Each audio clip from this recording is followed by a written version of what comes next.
with a difference this week as England's World Cup preparations enter their final few months. We'll have a detailed look at how Steve McNamara's team got on against the Exiles in the International Origin match. And there's been one Super League match this week too.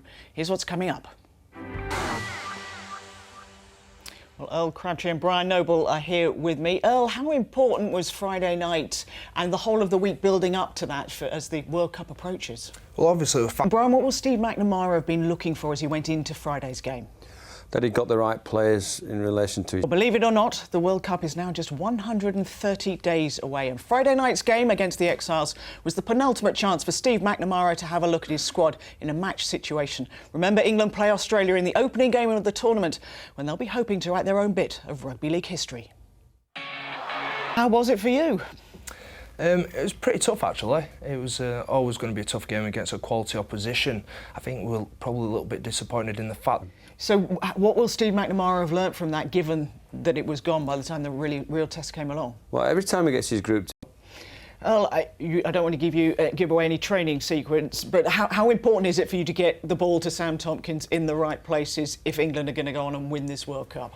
He's absolutely pivotal to success. And when we get to that World Cup, some of the best players are going to be at full-back. One thinks, of course, of Billy Slater. Well, there'll be 5 or 6. The World Cup's going to be awesome. The best athletes on the planet. I can't wait, honestly. I'm not going to ask you this one because it would be too nasty. The halfbacks, that's going to be the key, isn't it? Who Steve McNamara goes with. We started with Sinfield and Myler. We ended up with Myler and Chase. There's Widdop to come into the equation. Who would you go for? Not my decision. And, I'm Used to be. Absolutely sitting on the fence, but... Can't wait. Well, 12 of the 14 Super League teams have enjoyed a week off, so there was a chance for the players to decide the first major title of the season, that of Super League's best golfer. A number of them got their clubs out last week. It wasn't quite the US Open, but it was much more fun. Well, fair play to them, because they raised more than £2,000 for joining Jack and the Children's Ward at Leeds General Infirmary, but plenty of evidence why they're playing rugby there and not golf, isn't there? Yeah, a few of the boys spent a little bit more time in the woods, I think, walking. One of those broom-handled putts, you know, the ones under their chin. I reckon it would be the same height as Nobby, one of those clubs. Your clubs must be... Well, there was no rest for the Leeds and Widnes players. They played tonight at Headingley. This was the fixture postponed from round 4 because of the Rhinos' involvement in the World Club Challenge. Dave Woods saw this one. With a few players backing up from Friday and a whole host of first-teamers out, that's a pretty good win, isn't it, for Leeds? That's a really good win. You know, and some of the young blokes stood up to the plate, didn't they, and played... Widnes, though, will they be disappointed? Yeah, I think they will be. I think they fancy the chances tonight. You need the big guys who are left in there to deliver, don't you? And Rob Burrow, no Kevin Sims, one thing having an injury, but the condition that he's had with the blood clots on the lung, that must have been scary for the young man. Yeah, I think it was scary for any player, but it also shows what rugby players are willing to go through as well. And he's a great lad as well. You know, he's one of these players that you can talk to all the time, and he'd give anyone time of day basically. So it's good to see him back and good to see him get over the line as well. Rhys Hanbury, if you're going to pick somebody out for Widnes, he's had a cracking season, hasn't he? Yeah, he's showing some... Are going to be without some of these players for quite some time. Sinfield out for 6 weeks, Maguire for the season.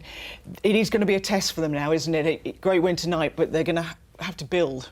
Well, it looks like they're working towards... Just 9 full rounds of the regular Super League season left. Some new faces have emerged over the course of the campaign, and there have been some cracking tries too. Here's a reminder of the story so far. Well, Brian, we'll start with you, because you find yourselves bottom now because of that 2-point deduction. What's your take on that? Move on. Can yourselves, Warrington, catch Wigan at the top?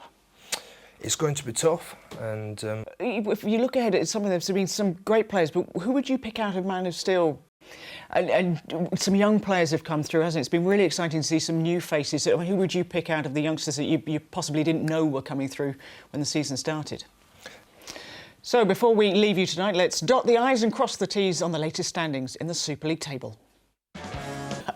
Well, finally tonight, we'd like to offer our congratulations to one Harry Gratian, who was made an MBE in the Queen's Birthday Honours at the weekend. Harry presented this show for many years and remains a great supporter of the game. In Harry's honour, there really is only one way to sign off tonight's programme. Enjoy your rugby league. Goodbye.